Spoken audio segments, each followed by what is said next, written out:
Bom dia, Brasília! Está no ar mais um programa Canal do Trabalhador. E conosco hoje a gerente de atendimento individual do Sebrae DF, Lucimar dos Santos. Bom dia, Lucimar, seja bem-vinda. Bom dia. Para abrir e gerir uma empresa, exige um conjunto de habilidades e conhecimentos. É preciso entender o mercado, o público que se deseja atingir e planejar bem o negócio. Uma boa gestão considera estratégias de marketing, um fluxo de caixa controlado e passar por muita criatividade e inovação. O primeiro passo para alcançar o sucesso é descobrir se você já tem as características de um empreendedor.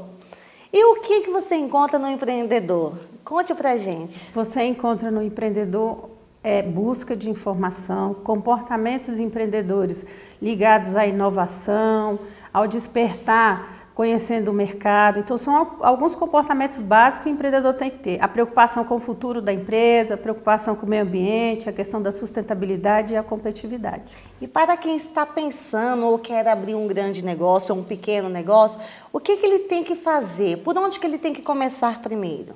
Primeiro, ele tem que conhecer as características desse negócio que ele quer atuar. Conhecer o mercado, conhecer a capacitação da mão de obra, conhecer quais são os seus concorrentes, para depois ele fazer o seu plano de negócio e buscar informações também quais são os pré-requisitos para se registrar esse negócio. Porque são diversas áreas, né? Então, primeiro você tem que conhecer, primeiro tem que definir qual a área que você quer. Definindo a sua área, aí você vai em busca das informações necessárias para poder começar o seu planejamento, Isso, né? Tem alguns benefícios, né, que o governo propõe. Hoje a gente tem uma característica, uma classificação específica chamada microempreendedor individual, que eram pessoas autônomas que não tinham CNPJ, não podiam ser registradas e tirar nota fiscal.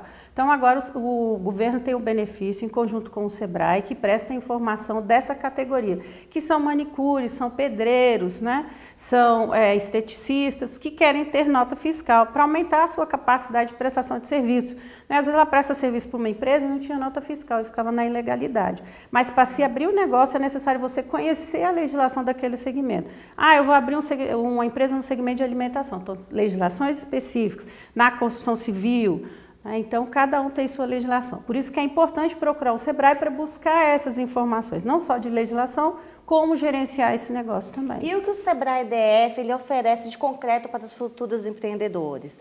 Porque no site do Sebrae tem vários cursos, tem várias informações para essas pessoas que estão começando agora, né? Isso. Na verdade, quando a pessoa pretende abrir um negócio, nós temos um projeto que é, na verdade, agregado de cursos, palestras e oficinas, que a gente chama o próprio. Então, ele entra, ele vai ter noção quais são as características empreendedoras para ele iniciar seu negócio, fazer o plano de negócio, quem são os seus concorrentes, seu público-alvo, quais são os seus clientes, ele vai dimensionar no plano de negócio, ou seja, ele vai ter por escrito o que é o negócio, o que é a ideia que ele quer colocar em prática. Para aqueles que já têm o negócio, o Sebrae também oferece produtos. São cursos e consultorias. A gente tem um projeto de consultoria que chama Sebrae Tech, que é uma ferramenta específica.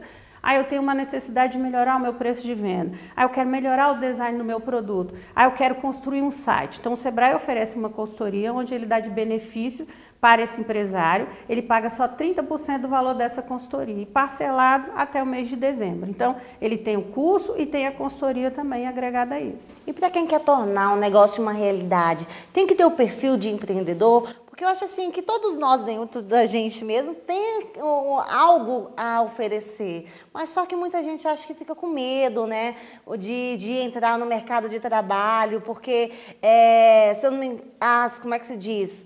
As concorrências são muitas, então você tem que estudar mesmo o mercado de trabalho para poder saber se você se adequa àquele trabalho ou àquele perfil, né? Depende muito, né? Como que funciona isso? Como que a pessoa se descobre? Na verdade, a gente tem um curso chamado Empretec, que desperta essas características empreendedoras, faz um diagnóstico, são 10 características empreendedoras, tu avalia, tem uma mensuração e ali você vai trabalhar aquela que você precisa mais desenvolver. Então, há uma descoberta e todo mundo tem uma característica empreendedora dentro de você. Basta que você melhore e aperfeiçoe essas características empreendedoras, na verdade, né? Eu acho que essa fase do perfil é igual a do estudante que não sabe para que lado que ele quer, que faculdade fazer, né? É isso mesmo, é isso mesmo. Então, a gente prepara ele, capacita para ele despertar essas características empreendedoras. E é importante também para quem já tem uma empresa investir em qualificação dos funcionários, né? Porque não adianta também você ter uma empresa e não investir na qualificação deles, ser uns ruins atendedores, ter um atendimento ruim.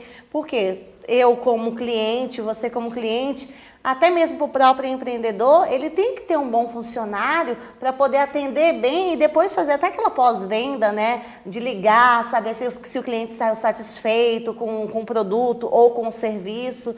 Tem tudo isso, né? Tem. Ele tem que investir nesse potencial, porque, na verdade, a porta de entrada na empresa dele são os funcionários dele. Se o funcionário atendeu mal, esse cliente nunca mais volta naquele estabelecimento. É o cartão comercial. de visita, né? Ele tem que investir realmente. O Sebrae, a gente capacita o empresário, capacita em gestão, mas nós temos nossos irmãos S, que é o Senai e o Senac, que capacita a mão de obra. E é importante ele ter essa visão, que na verdade ele não está tendo dispêndio financeiro, ele está investindo na sua empresa, na verdade. Claro. E o que é preciso fazer para que a empresa cresça sustentavelmente? O importante é ela sempre estar de olho no futuro, inovar o seu negócio. Não olhar para trás, né? Não olhar para frente. Ele olha para trás buscando a experiência, para não errar mais. Corrigir os erros, Isso. né? Mas, na verdade, ele tem que procurar sempre tendências de gestão inovadora, buscar no concorrente quais são os defeitos e aproveitar isso para trazer o diferencial na sua empresa, tá de olho no que acontece de inovação no mercado o tempo todo e tá sempre disposto a mudar. E sempre estar de olho na gestão do seu negócio, pensar nas finanças da sua empresa também, porque muito empresário, ele tem um negócio, o negócio vai para frente, mas às vezes o fluxo de caixa dele é baixo, porque ele não tem um controle financeiro eficiente. Então isso é importante. E o Sebrae está aí para ajudar ele, seja através do nosso site www.df.sebrae.com.br ou pela nossa central de atendimento 0800 570 0800. Nós temos outras centrais de atendimento presencial no DF, que é na Central Fácil, no setor de autarquia sul, na L2 Sul, no Sebrae Nacional, na Ceilândia, em conjunto com o posto de atendimento que tem na UNB e no Sebrae do CIA. Nós estamos todos à disposição para prestar melhores informações.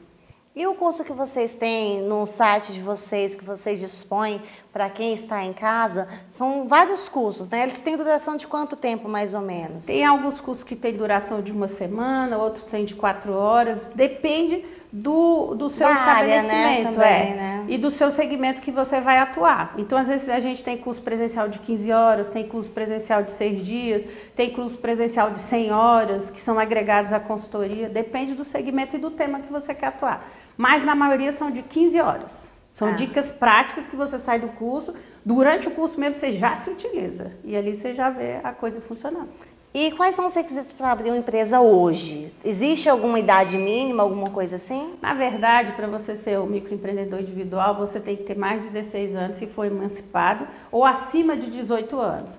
A gente tem até alguns projetos que são empreendedores para a juventude, para iniciar esse espírito empreendedor até nas crianças, nos jovens, né? A gente tem jogos que chamam de Desafio trabalha, Sebrae, né? O desenvolvimento. Isso, que até o Desafio Sebrae são os jovens estudantes que estão ali na faculdade, que já estão pensando em abrir um negócio, querem fazer um negócio, eles simulam a criação de uma empresa. Então, o Sebrae trabalha com o jovem, trabalha agora com um projeto com as crianças também para despertar o empreendedorismo. A gente também tem parceria com as universidades que fazem a semana de administração, onde a gente tem a nossa unidade de atendimento, prestando informação, oferecendo a nossa programação de curso. Tem cursos em algumas faculdades mesmo, por exemplo, curso de administração, curso de marketing, que nele já tem um plano de negócio que já te ensina o passo a passo. Como que você vai fazer para desenvolver a sua capacidade e até mesmo como você já treina um planejamento de negócios como se você fosse abrir uma empresa. É uma simulação para ver se você consegue mesmo ou não, ou até mesmo para você já sair dali já sabendo o que você quer. Porque a faculdade tem isso, já está ajudando, não só a faculdade, se eu não me engano, agora as escolas de ensino médio, né? Também. Já estão já dando aquele empurrãozinho, né, para os alunos. E o Sebrae, ele conclui, né? Ele já assim, ele tem o passo a passo, desde por exemplo, da criança, o jovem, o adulto, e para quem está começando, está no meio, já quem tem uma grande empresa. Porque não adianta também ter uma grande empresa e não saber como desenvolvê-la, né? Porque aí não segue, né? Não vai ter continuidade. Vai chegar um momento que a pessoa vai quebrar, vai né? estagnar. Então, o objetivo da gente é dar sustentabilidade a essa empresa que já existe. O grau de mortalidade, o índice de mortalidade era muito alto, agora ele já começa a diminuir, porque há uma preocupação muito grande em dar sustentabilidade a esse negócio que já existe. E o Sebrae DF, ele tem um circuito do empreendedor, para você que está em dúvida, para você que está começando, que é uma cartilha, né? Na verdade, é uma programação de curso. Programação de cursos, que é o circuito do empreendedor do Sebrae DF, e dentro dele você tem diversos cursos, tem uns cursos online, potencial do empresário individual, microempresa de pequeno porte, e aqui tem palestras gerenciais, oficinas, cursos gerenciais, são práticas empresariais, sessões empreendedoras, são vários cursos. Entre no site www.df.sebrae.com.br e tem também o telefone, né? O 0800 570 0800. Não deixe de entrar. Se você tiver qualquer dúvida, vai lá e tire sua dúvida, porque o empreendedorismo está dentro de nós. Não deixe de fortalecer e capacitar. Muito obrigada, assim, foi muito bom, eu tenho certeza que tirou dúvidas de muitas pessoas que estão em casa e o Canal Trabalhador estarão com as portas sempre abertas para vocês, viu? Muito obrigada, estamos à disposição do Sebrae. Canal Trabalhador vai um breve intervalo, não saia daí, que ele volta já já.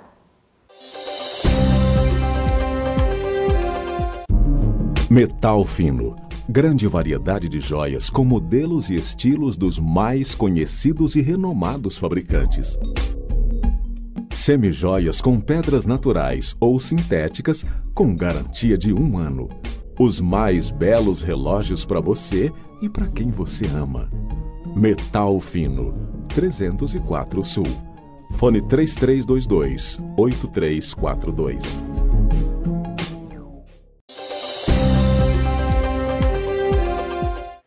Canal do Trabalhador de volta. Conosco, Sérgio Henrique, ele que mantém um sítio na internet, encontrodemotos.com.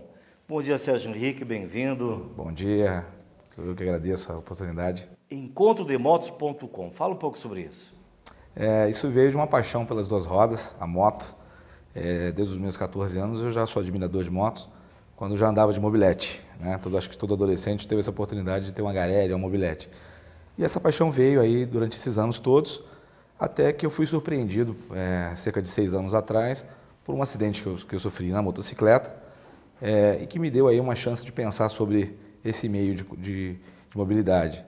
Foi então que eu resolvi criar um site, aliás era um blog, uma ideia de se criar um pequeno site, para que pudesse ajudar os motociclistas com a informação de onde encontrar bons encontros de motos e também levar informação sobre educação de trânsito. Foi, inclusive, uma das causas do meu acidente, foi imprudência gerada por mim, né, naquela ocasião. Então, nós repensamos sobre o conceito desse site e viemos a lançar, há cerca de 1 ano atrás, o portal, né, que traz todas as informações sobre o motociclismo. Não é apenas informações de onde encontrar outros motociclistas, quando encontrar, mas também dicas de segurança, orientação, tudo mais? Certamente. Nós fazemos diariamente publicações de agenda de encontros, né? O Brasil inteiro hoje tem cerca de 2.500 encontros que acontecem durante o ano. Então, nós rastreamos aí esses encontros e captamos a informação para quem é, que público que é, se a estrutura da cidade atende, de repente, um deslocamento de um grupo maior. Então, nós trazemos essa informação para o motociclista, o internauta. E, por outro lado, nós mantemos editorias, na realidade, que falam muito sobre essa questão da educação de trânsito. Semanalmente, nós temos um dia que fazemos essas publicações sobre dicas de pilotagem, como andar em centros urbanos e estradas. Uma curiosidade, Sérgio Henrique, a questão de uns 10 anos mais ou menos, eu fiz uma pesquisa para uma seguradora, né? Certo. E na época a frota de motos era em torno de 20% da frota nacional, né? Passou logo para 25%, 30%, hoje é quase 1/3 da frota nacional, né? Exato. Na ocasião dessa pesquisa, 34% dos motoristas estavam também habilitados para pilotar moto, né? Ou seja, mais de 1/3. dos motoristas. E a frota vem crescendo muito mais do que a frota de automóveis, né? Esse crescimento se explica mais para que tipo de utilização? Para o transporte, como motoboy, motofretista, mototaxista, para utilização como meio de transporte do trabalhador comum ou para o meio esportivo? Exatamente, são as 3 categorias hoje que compreendem, inclusive, estatísticas de trânsito, de acidentes, etc. Nós tínhamos há pouco tempo aí estatísticas que apontavam 2 tipos de motociclistas. O primeiro que seria o motoboy, o profissional, né? E por outro lado, nós temos aquele amante de motos que utiliza a moto só como meio de lazer. Nesse caso, eu até me coloco nessa situação. E agora, recentemente, pela economia brasileira, até mesmo pelas deficiências dos transportes públicos no Brasil, esse terceiro ponto que é o motociclista que utiliza a moto como substituição do meio público de transporte. E aí vem a questão da preocupação também com esse terceiro indivíduo, né? Que é muito mal preparado, às vezes o centro de formação não prepara para que tenha isso. Então, de fato, esse crescimento vem por essa questão de economia e também substituição de transporte público. O senhor, como usuário da motocicleta por lazer, certamente no dia a dia utiliza do automóvel de 4 rodas também, né? Sim, sim. Na sua opinião totalmente imparcial, o maior causador de acidentes envolvendo o motociclista é o próprio motociclista por imprudência, negligência, imperícia, ou é o condutor do automóvel que despreza, não presta atenção, descuida-se em relação ao motociclista? Eu creio que seja aí, eu posso até fazer uma meia-culpa em relação a isso. Eu acredito que seja meio a meio. Talvez o próprio motorista, o condutor do veículo de 4 rodas, que não está preparado, às vezes até mesmo por visibilidade, o próprio motociclista que se arrisca às vezes passar pela faixa da direita, às vezes cola muito próximo do veículo. Então, na realidade, eu acho que existe aí um meio termo. Uma conjunção de fatores. Conjunção, aí, né? exatamente. Nunca um erro apenas, é uma conjugação de vários erros que acabam provocando Exatamente, acidentes, né? creio que seja dessa forma. Sobre essa exigência que está suspensa por hora, né, da utilização do colete inflável, né, uma espécie de airbag para motociclista, né? O senhor já testou o colete, já tem opinião formada sobre ele? O que o senhor pensa sobre essa exigência? Ainda é algo muito recente, né? Já foi aprovado em alguns centros de estudos, na Alemanha, nos Estados Unidos a gente tem acompanhado alguma coisa. Eu não tive a oportunidade de experimentar ainda, mas já tive pessoas que já utilizaram, inclusive, para testes, né? Que já submeteram a acidentes de testes. E ele, de fato, ele segura bastante esse impacto, né, que de fato dá. Porém, ainda existem algumas políticas públicas que precisam ser trabalhadas, até mesmo como vai inserir isso.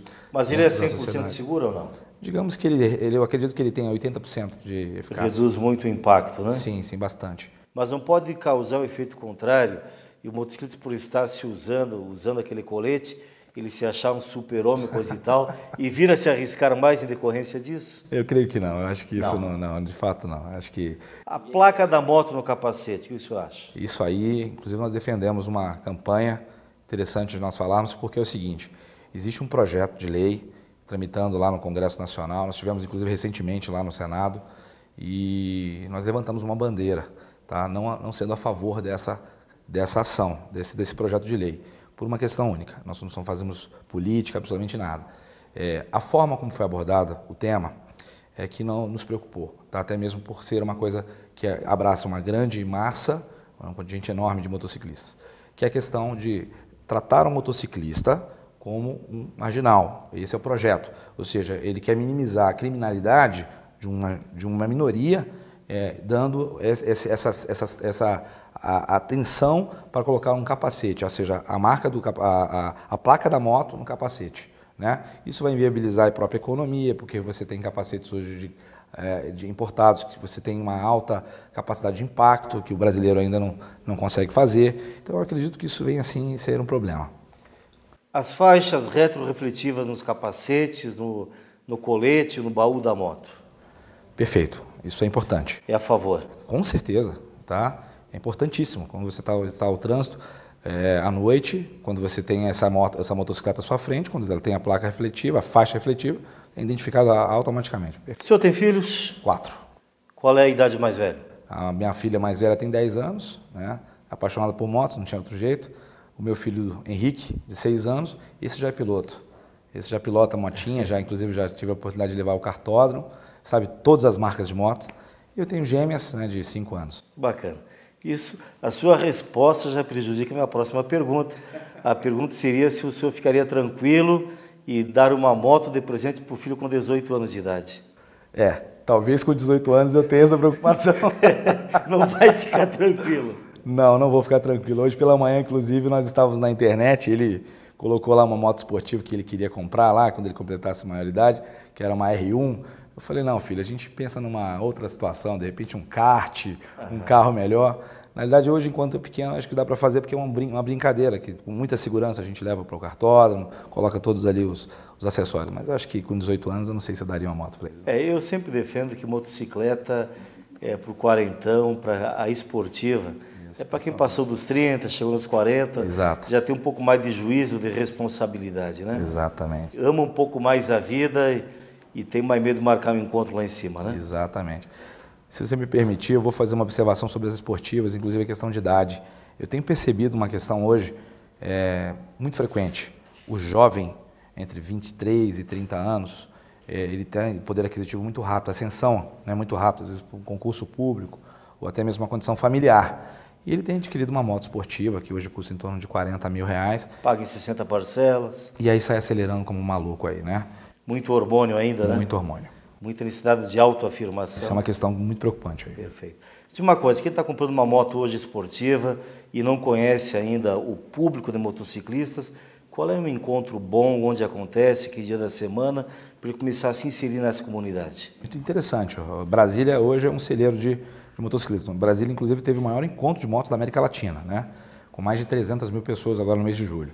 Então aqui nós temos as terças-feiras, quartas e sábados encontros. As terças-feiras no autódromo, acontece no autódromo, um grupo em torno de 1.500 motociclistas. As quartas-feiras você tem um grupo do Florida Mall, que é um shopping que fica na Estrada Parque, próximo ali do Guará. Perfeito. E aos sábados é um encontro tradicional da Rua das Motos no Sudoeste, né? Além de Harley Davidson, que faz o café da manhã, e outras marcas, BMW, sempre tem um point de encontro dos motociclistas. Maravilha. Ok? encontrodemotos.com, não tem BR, né? .com. .com. Acesse lá e tenha todas as informações. Sérgio Henrique, obrigado pela entrevista. Eu que agradeço. Obrigado pelas informações. Parabéns pelo seu trabalho, por essa utilidade pública que você faz. Muito obrigado. Vamos a um pequeno intervalo e voltamos em seguida. Fica com a gente. Metal fino. Grande variedade de joias com modelos e estilos dos mais conhecidos e renomados fabricantes. Semijoias com pedras naturais ou sintéticas com garantia de 1 ano. Os mais belos relógios para você e para quem você ama. Metal fino. 304 Sul. Fone 3322-8342.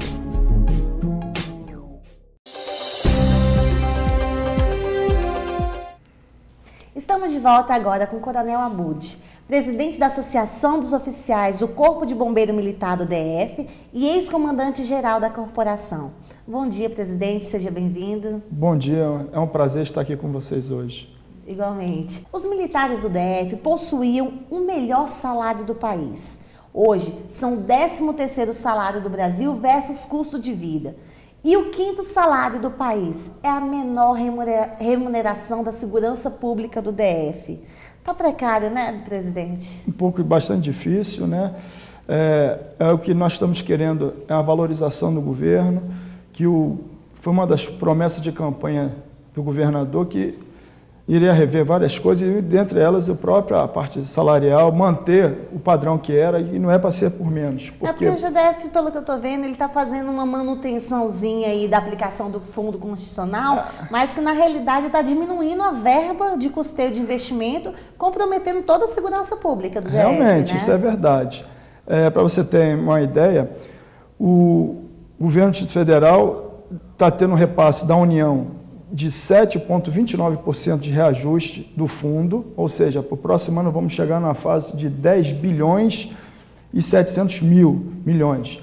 E desse valor aí, desse reajuste, está apenas repassando para a segurança pública 2,08%. Isso é uma vergonha. Só promessas, né? De campanha, na realidade. Promessas, né?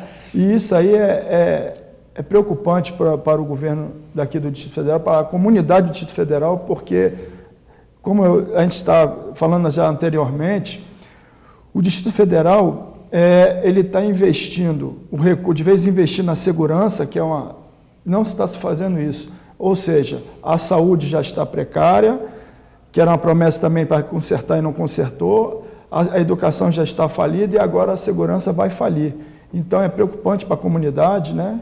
E sem segurança nós não somos nada, né? Já. Porque não adianta, né, a gente, até mesmo, é bom, a educação é ótimo, porque da educação você gera saúde e você gera segurança, porque a pessoa aprende a lidar com a vida, porque o dia a dia ensina, né? Mas só que se você não tiver segurança, como é que você sai de casa? Você tem medo, dentro de casa você já tem medo, né? Imagine saindo, não tem como, Vamos ficar trancado igual um presidiário na nossa casa? Não, ao invés dos bandidos estarem presos, quem estão presos somos nós, né? Dentro de casa. Difícil, né? E como a gente estava falando, não é para ser diferente. O servidor aqui do Distrito Federal tem que ter mesmo realmente o melhor salário do país, porque nós tomamos conta aqui da área federal e da área local. Nós tomamos conta das embaixadas aqui. Então, o servidor da segurança aqui é bem diferenciado em relação aos outros estados, sem querer desmerecer os outros estados. O pessoal da segurança, os trabalhadores, eles fazem um trabalho bem amplo, né? Não tem um trabalho específico. Eles trabalham em todas as áreas, né? Em todas as áreas. Então, assim, desde a escola, a autoridade, ou a própria corporação, segurança geral, nas escolas, né? Isso. O trabalho é bem amplo, né? Faz a parte todinha, isso aí por parte do Corpo de Bombeiro, da Polícia Militar, da Polícia Civil, né? Todo mundo faz um trabalho. Vocês estão em todos os lugares, né? É a função nossa, né? Pois é. O número de servidores do Corpo de Bombeiro do GDF é suficiente, não, né? O efetivo é para ser 9.700 homens. Hoje nós estamos defasados em 3.000. E a categoria ela reivindica a reposição salarial? Porque como está vendo que era o melhor salário hoje, já não. Para você ter uma né? ideia, o maior salário hoje do país é o estado de Sergipe. Né? Ele é o primeiro também, na realidade, entre o custo de vida e o salário. Então, para você ter Sergipe, Mato Grosso, Santa Catarina, Minas Gerais e aí está Brasília, Distrito Federal. Então, em quinto lugar. Já está. Olha só o que está acontecendo, está caindo, está diminuindo, então isso é perigoso. Com certeza. Né? E o problema maior não é nem o servidor, quando a gente fala, porque está bem, tem, mas nós temos problema de investimento na área de segurança, está precário. Isso aí me deixa muito preocupado com relação, nós estamos aí próximo ano, Copa das Confederações, temos a Copa do Brasil, Mundo, né? Então o Distrito Federal vai estar recebendo várias pessoas do mundo inteiro. O mundo inteiro, né? O mundo inteiro, e é preocupante. Não, imagino. E em relação às promessas das campanhas eleitorais, houve algo que foi feito ou ainda está só nas promessas? Estamos aí aguardando, já vai fazer 2 anos de governo, né? Até fala que são 4, eu acho que a gente vai esperar até o 4º ano para cumprir as 13 promessas, que até agora não foi cumprida nenhuma. Foram 13 promessas? Foram 13 promessas. Nenhuma até agora? Nenhuma. E o que a gente hoje briga, o que a gente quer é que pelo menos seja feita a manutenção, mantido o valor que teria que ser, e não está sendo feito. Para você ter uma ideia, o governo já recebeu, o governo hoje, que está no o governo do governador Agnello, ele já recebeu da União, no Fundo Constitucional, 35% já, em média, desses 2 anos, vai entrar para o 3º ano de reajuste. E não passou isso para a segurança. Então, ou seja, cada ano que passa, o valor está diminuindo. Por isso que é importante, é uma briga hoje da área da segurança, que se convoque hoje o gestor do fundo na Câmara Legislativa para explicar o que está sendo feito com o fundo. Eu agradeço a presença do senhor aqui, eu espero que volte, mas com novidades, e que realmente o GDF possa ajudar e aumentar um pouquinho mais aí o salário de vocês, porque eu acho que o trabalho do segurança é muito difícil, não é fácil, até mesmo que coloca a própria vida em risco, né? Não só segura a vida de alguém, a vida do cidadão, como a sua própria vida. Então, ele precisa ser bem remunerado. A gente agradece aqui a oportunidade de estar aqui com vocês, mostrar um pouco da realidade do servidor da segurança. Aqui eu sou do Corpo de Bombeiro, mas também estou falando da Polícia Militar e da Polícia Civil, porque nós fazemos parte aqui que são geridos fora o DETRAN, mas a Polícia Militar, o Corpo de Bombeiro e a Polícia Civil, o recurso vem da União, é constitucionalmente que está, e pela Lei 10.633, que é do fundo, ela diz que o recurso do fundo ele é para manter a área de segurança, né, e dar assistência, valor, né? Dar assistência para a área fundamentais, que são saúde e educação, mas assistência. E assistência não é manter, né, é diferente entre manter e assistência. É verdade. Então, a gente está aqui mais uma vez, agradeço a oportunidade, né, e estamos à disposição. E a maior preocupação nossa é com a comunidade do Distrito Federal. Que é essa comunidade que paga um imposto caro, com certeza, né, ela tem que ser bem assistida e não pode ser prejudicada. Uma boa segurança, e né? não pode ser prejudicada, né, porque aqui a comunidade que a gente fala é a comunidade de Brasília e também nós temos ainda o entorno e não sem o entorno. Aqui no Distrito Federal nós recebemos, né, as embaixadas, representantes do mundo inteiro moram aqui conosco, que nós não podemos dar uma má impressão aí para fora. Ok, muito obrigada. Nada. E o Canal Trabalhador vai a um breve intervalo e volta já já.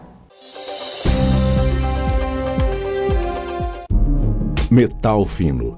Grande variedade de joias com modelos e estilos dos mais conhecidos e renomados fabricantes. Semijoias com pedras naturais ou sintéticas com garantia de 1 ano. Os mais belos relógios para você e para quem você ama. Metal Fino, 304 Sul. Fone 3322-8342.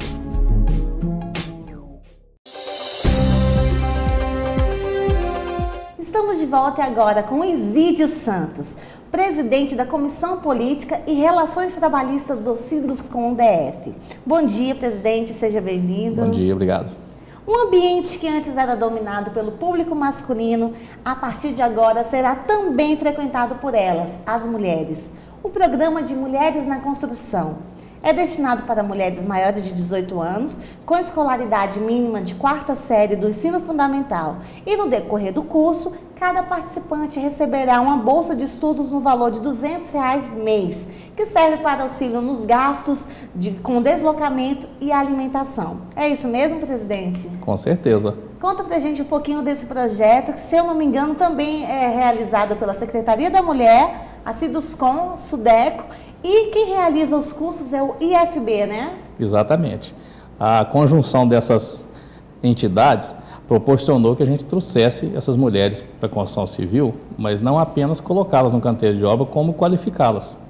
A gente busca capacitá-las porque elas vão adentrar um ambiente de risco, então que elas tenham um mínimo de conhecimento. Legal. E como surgiu essa ideia de profissionar as mulheres na área da construção civil? Já que normalmente é vista como uma função de homens, né? Nem sempre, tá? Existem algumas mulheres já na construção civil, alguns serviços como azulejo, rejuntamento, limpeza, já existem algumas mulheres. E a gente nota que elas se doam muito, o trabalho delas é muito bem feito e a gente quer incentivar. Garra, né? Exatamente. A mulher, ela não foge da raia, né? Exatamente. Quando ela vê alguma coisa, ela vai ali e faz, ela não tem medo, né? Exatamente. Ela encara de frente mesmo, né? Exatamente. Então, o que a gente busca com isso é incentivar que mais mulheres venham para a construção civil, os salários são mais atraentes, então com esse curso a gente está capacitando e dotando ela de todas as informações que ela necessita para adentrar o canteiro de obra. E como que elas receberam a ideia, assim, de poder trabalhar na área da construção civil? Porque, normalmente, assim, como não é visto como um trabalho feminino e sim como masculino, quando a mulher ela descobriu que poderia trabalhar nessa área também, até também pelo valor, né, a remuneração ela é um pouco melhor, mais atrativa, Com né? certeza.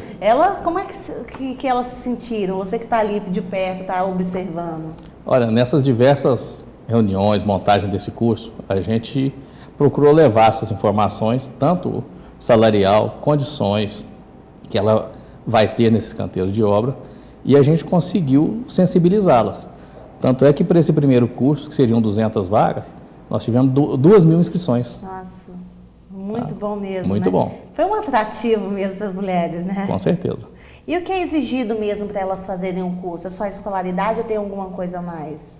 Não, a gente exige que tenha essa escolaridade e que elas frequentem o curso. Elas têm uma ajuda de custo de R$200 ao mês aí, mas isso desde que ela frequente realmente esse curso. Tem o número de faltas, o mínimo que ela pode ter, ou não pode ter faltas também? Não, pode ter, tem um número mínimo, mas isso é definido lá pelo IFB. A gente deixa bem a cargo deles. E a partir desse momento que elas estão graduadas nesse curso, a parte que o Sinduscom se comprometeu a fazer é trazê-las e apresentar às empresas associadas para que elas possam ser contratadas. E o senhor tem ideia de quantas mais ou menos já estão trabalhando na área? Olha, hoje a gente estima, os números são estimativos, mas a gente estima que em torno de 3% de todos os operários contratados formalmente na construção civil são mulheres. Olha, e a gente quer levar bastante esse número. E vai aumentar, né? Eu tenho certeza que só pelo número de inscrições, Com certeza. Vai aumentar. E depois de realizado o curso, elas vão ser encaminhadas ao mercado de trabalho ou elas vão ficar ali estacionadas esperando, ou elas têm que procurar? Não, o nosso papel no Sinduscom é exatamente esse, é encaminhá-las às empresas associadas e que tenham, naquele momento, demanda para esse tipo de serviço. Aí elas serão encaminhadas. E qual é o prazo do curso? Quanto tempo de curso? Prazo, duração? O curso dura 6 meses, tá? E a gente já está montando uma segunda turma, que vai ser agora em Águas Lindas, porque a primeira turma já vai ter a formatura esse mês. Olha que legal. E já estamos montando a segunda turma.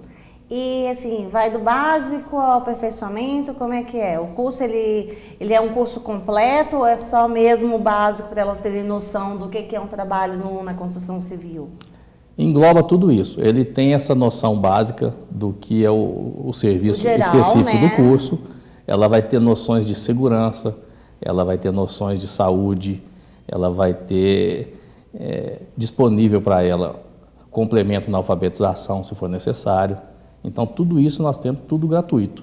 Em relação a isso, nós temos que ter até o cuidado em relação à segurança, né?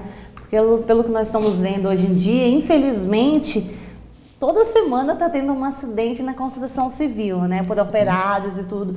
Ou é por falta de segurança, porque tem os equipamentos necessários e às vezes não estão sendo bem utilizados, né? Que eu acho que é o motivo maior de tanta tragédia, né? Exatamente. Nesse curso, elas têm essa noção básica de segurança, dos equipamentos que são necessários, do que elas devem cobrar até dos seus superiores, para que o canteiro de obra esteja dotado dessas condições coletivas de segurança.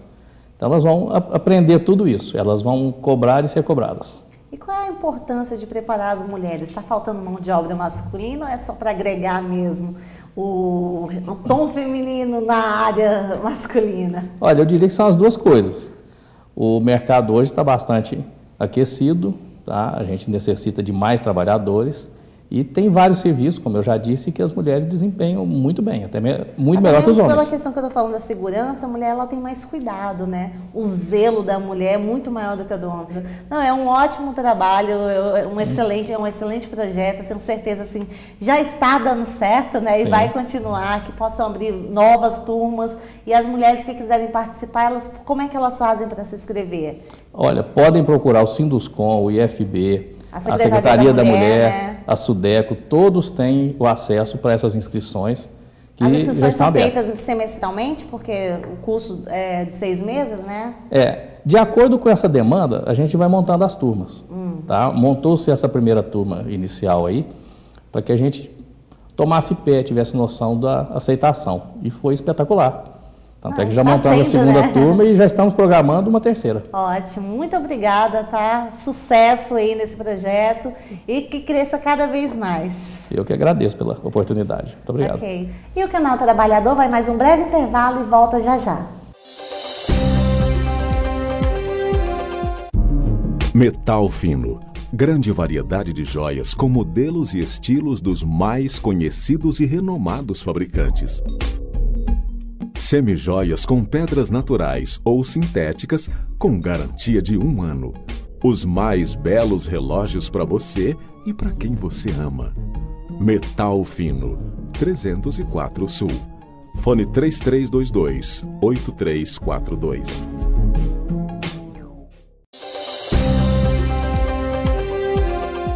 Estamos Estamos de volta agora com Cássio Moura, presidente do Sindicato dos Servidores de Assistência Social e Cultural do DF.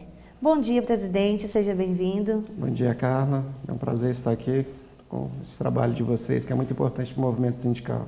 Obrigada a vocês. Os servidores reivindicam reposição salarial, pagamento de insalubridade, melhores condições de trabalho, realização de concurso público, contratação dos cadastros reserva, que estão aí há um tempão precisando e esperando, né? E o número de servidores que adoecem durante o serviço é muito grande também. Eles atuam em 4 secretarias: Secretaria da Mulher, Secretaria da Justiça, Secretaria de Desenvolvimento Social e Transferência de Renda e Secretaria da Criança, onde tem o trabalho administrativo dos conselhos tutelares e trabalham com as medidas socioeducativas. É isso mesmo, presidente? Isso. A nossa atividade, hoje executada pela carreira, ela é transversal, né?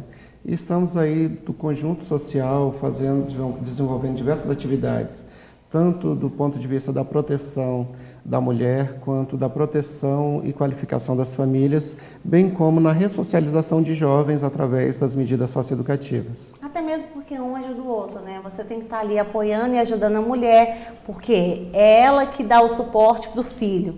Então é uma ajuda, né? É tudo um conjunto, não tem como separá-los, né? É um conjunto. A política, ela realmente tem que ser aplicada à família, né? E dar o suporte em todos os sentidos é o papel dessa carreira.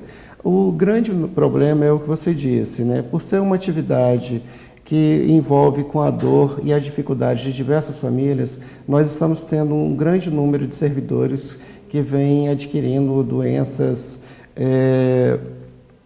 no decorrer da execução da atividade. Mas como assim? Que doenças que eles adquirem? Nós temos um alto número de servidores com estresse, um alto número de servidores que desenvolveram câncer, e isso vem afetando o dia a dia da atividade, porque o número de atestados médicos é muito alto, porque a atividade é realmente estressante. E dificultam até mesmo o trabalho de vocês dentro do CAGE, né?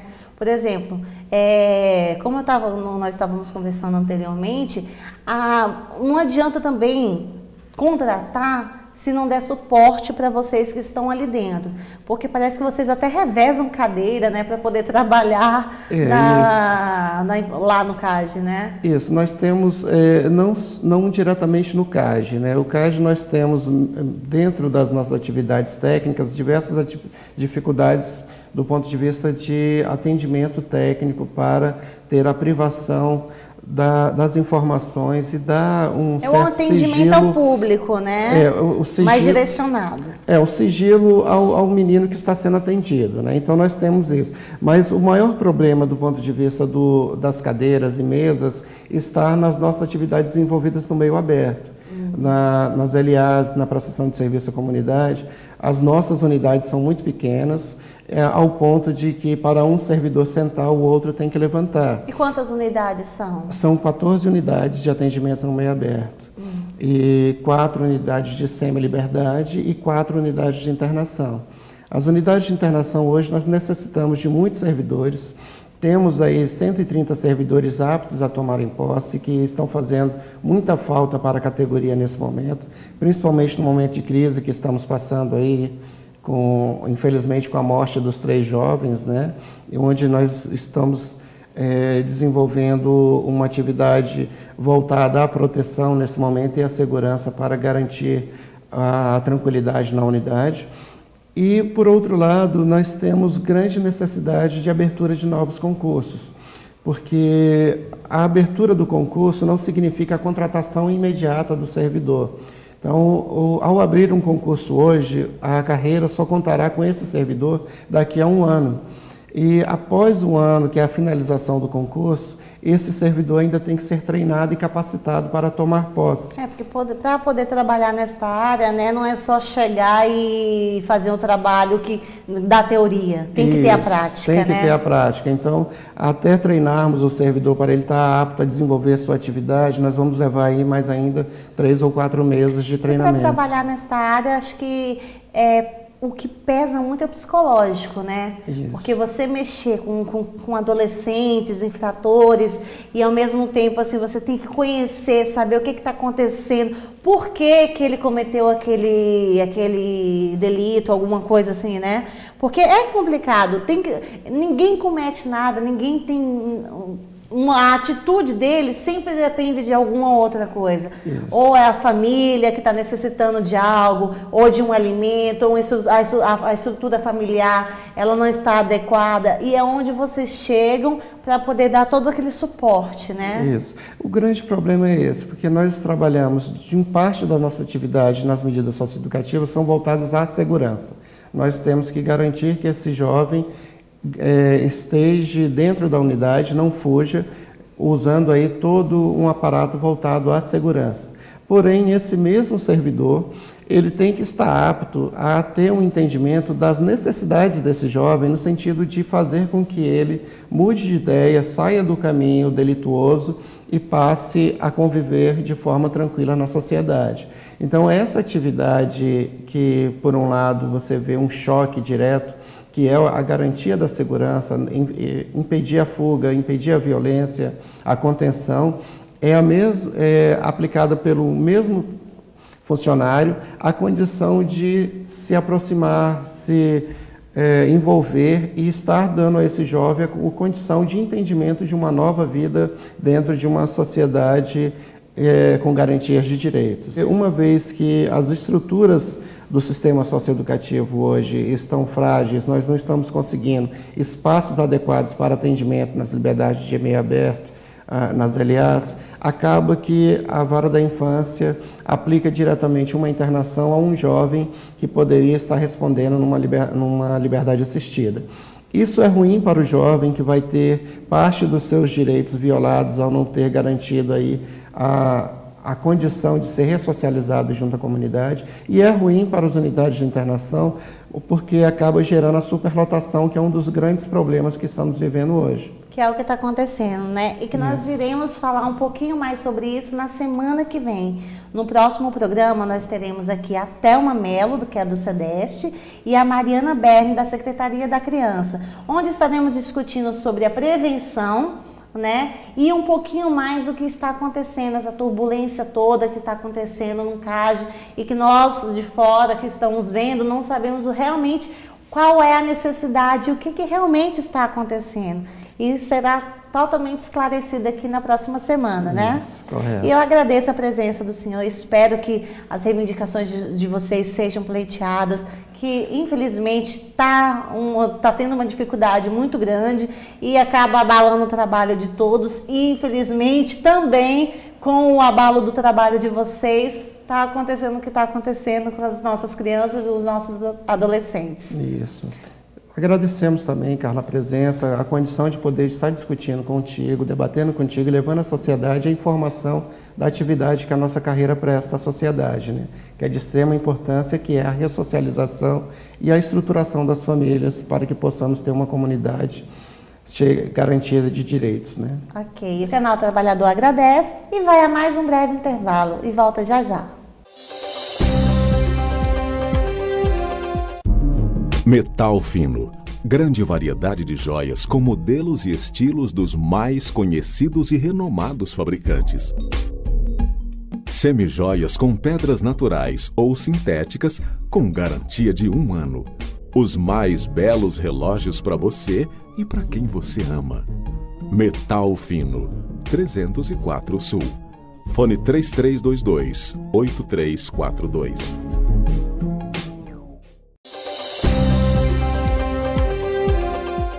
Estamos de volta e agora com o quadro Saia do Vermelho com o professor Roberto Soares. Bom dia, professor, seja bem-vindo. Obrigado. E o nosso tema de hoje é diversifique. Não ponha os ovos na mesma cesta. Existem várias opções de investimentos. A caderneta de poupança é a forma mais clássica de investimento. Apesar, como já falamos rapidamente, sua rentabilidade, ou seja, os ganhos, não serem muito elásticos e pouco sofrerem alterações ou oscilações. Isso pode ser visto como uma vantagem. Também porque, apesar de suas taxas de juros na correção monetária serem menores do que os investimentos disponibilizados no mercado. É isso, professor? É isso, é isso. Explica para quem está em casa, não põe os ovos na mesma cesta. Não põe os ovos na mesma cesta. Significa o seguinte, não escolha apenas um investimento. Nós estamos vivendo um momento interessante de mercado, em que uma diversidade muito grande de investimentos, tá, que estão sendo oferecidas. Então, é aquele negócio, mesmo que seu perfil seja um perfil clássico de investimento, quer dizer, que leva você para a poupança, tire uma pequena parte, aplique em outra coisa. A gente está falando da poupança, que é um investimento seguro, é um investimento que o governo garante. Pô, a empresa financeira quebrou, o governo garante até R$75 mil a devolução desse investimento seu. Até R$50 mil não existe tributação. Acima disso, o governo tributa mesmo poupança. Por quê?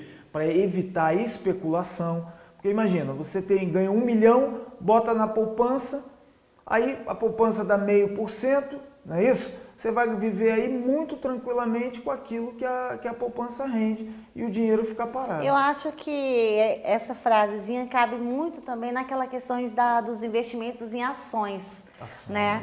Porque como é que você vai investir todo montante numa ação só? Por exemplo, a Petrobras, a Vale do Rio Doce, você tem que conhecer o mercado para poder investir e não investir todas as suas fichas em um só. Até mesmo porque se cai tudo, você perdeu todo o dinheiro que você investiu. A questão de ação, Carla, tem duas formas, né? Você tem o clube de ações e tem o investidor em ação. O investidor é aquele cara que ele se arrisca, ele sempre se arrisca, né? Ele vai comprando, a ação cai, como você falou, e ele enxerga nisso uma possibilidade de maiores ganhos. Então ele compra mais. Agora, o clube de ação, você entra, uma cesta em que várias empresas fazem parte. Então a possibilidade de você perder é muito pequena. É bem menor, né? É muito pequena, entendeu? Então, quer dizer, para o investidor menor, um menor investidor, é melhor procurar uma corretora, um banco e aplicar num fundo de ações. Até mesmo porque o Banco Central do Brasil, o Bacen, né, ele é responsável por definir os índices da taxa de juros, né, a serem aplicados em todas as movimentações financeiras. E isso ocorrido no território nacional, né, mas mudou as regras de cálculo, né, de rentabilidade. Da poupança, né, caderneta de poupança. Se eu não me engano, foi agora, né, dia 3 de maio de 2012, que mudou o cálculo, né? Os depósitos feitos depois disso, né, eles seguem o aumento da taxa de juros. Quando a Selic, que é a taxa de juros... taxa de Selic, né? Isso, que é definido pelo Banco Central, ultrapassa 8,5%, entendeu? Foi o que nós falamos Foi o que nós falamos em 3 ou 4 programas atrás. Isso. É verdade. Entendeu? E aqui nós temos uma dúvida, né? Como sempre, né? Todos nós temos dúvidas. E a dúvida de hoje é do João Guilherme Maia, do Cruzeiro, onde ele diz: Professor Roberto, estou começando minha vida profissional e desejo desde cedo guardar um pouco para realizar os meus planos. O que me aconselha? Como nós já havíamos falado, João, o melhor para você, é você diversificar um pouco os seus investimentos. Até porque você é um cara que está começando agora, você não deve ter uma família constituída e deve, obviamente, né, ter planos, casa, casamento. Então o que você faz? Pega um dinheiro desse, defina primeiro o perfil. Você é conservador? Você é moderado? Você é um cara mais agressivo? Tem que se conhecer, né? Primeira coisa, tem que se conhecer. Porque quando você vai, inclusive, quando você procura uma corretora, eles pedem para você preencher um questionário. Aquele questionário não é para especular a sua vida, é para perceber qual é o seu perfil. Porque quando você vai fazer investimento na bolsa, tá certo? As corretoras, elas têm uma fiscalização pela CVM, Comissão de Valores Monetários, bastante rígida. E ela faz o seguinte, ela impede que as pessoas arrisquem o seu dinheiro.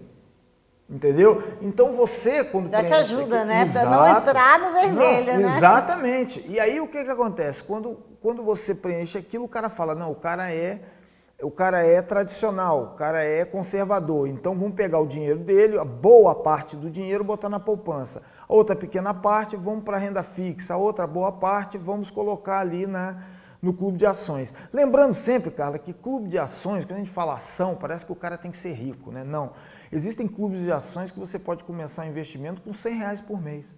R$100 por mês, você entra, porque você está participando de um grupo. Porque você está começando, né? E o risco também é muito baixo, né? Exatamente, o risco é muito baixo. Pois é, e aqui também diz sobre duas modalidades pouco conhecidas de investimento, até por falta de informação, né?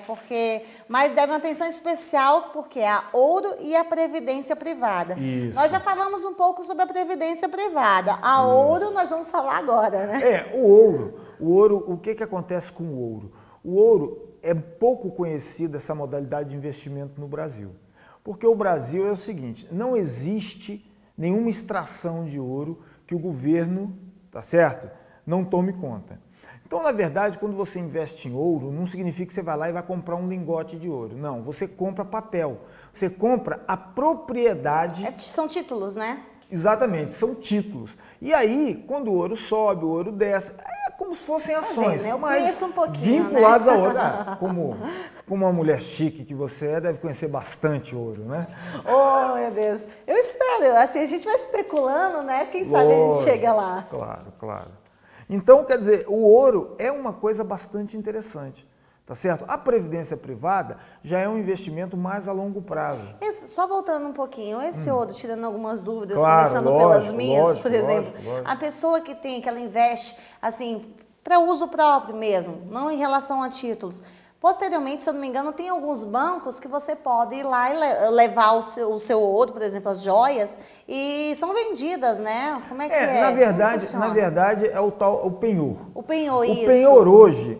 O penhor hoje, exercido pela Caixa Econômica, pela Caixa Econômica, ele é um empréstimo imediato. Não requer avalista, não requer Invistam em ouro, viu? Não requer avalista, não requer pesquisa em DPC. Você chega com as suas joias, você dá as suas joias em guarda da Caixa Econômica, e a Caixa Econômica, com a avaliação da sua joia, te empresta aquele dinheiro, te cobra determinados juros, que é um juro barato, que a Caixa cobra, tá certo?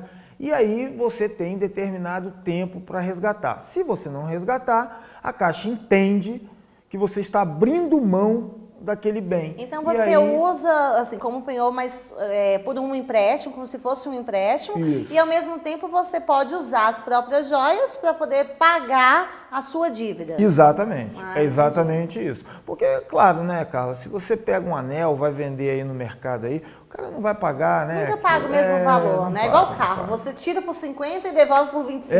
Mais ou sempre menos pela metade do preço, mais ou menos né? por aí. E a Previdência? E a Previdência já é um investimento a longo prazo, bem longo prazo. Então você tem que ter paciência, tem que investir. No caso do João, entendo que ele deva ser um jovem em início de carreira, interessante ele investir para ele alcançar alguma meta aos 50 anos, aos 55 anos, é bastante interessante, porque também tem uma rentabilidade muito boa.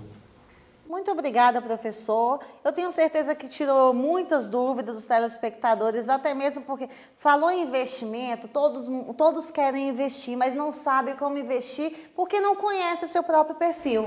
Isso. A partir do momento que ele se estuda e vê o que ele quer, se eu realmente preciso ou não, na hora que ele vê a necessidade, até mesmo principalmente para casas futuras, né? Vou casar, quero comprar uma casa, quero comprar um carro, então eu tenho que investir um pouquinho para poder chegar lá na frente e eu ter um valor, um montante ideal. Claro, né? É isso e mesmo. eu também quero agradecer aos alunos do curso de Sistema de Informação e Administração da Faculdade Santa Terezinha da Anhanguera. Né? Que estão sempre nos assistindo e mandaram um beijão para mim. Eu devolvo esse beijo para vocês e continue nos assistindo.